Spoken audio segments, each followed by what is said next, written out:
kalsada na pinanggalingan ko. Di po pwede yung mahina yung loob. Sa edad na 12, namula ta sa realidad. Ring kasalanan nagawa, nagsilbing aral. Mga taong nasaktan ko sana patawarin, yeah.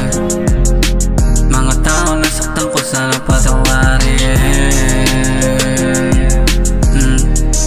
Mga taong nasaktan ko sana kasalanan patawarin, yeah. Sa likod ng maginhawang sitwasyon, dami kong dinaanan na hirap pero puso't di magawang matibay.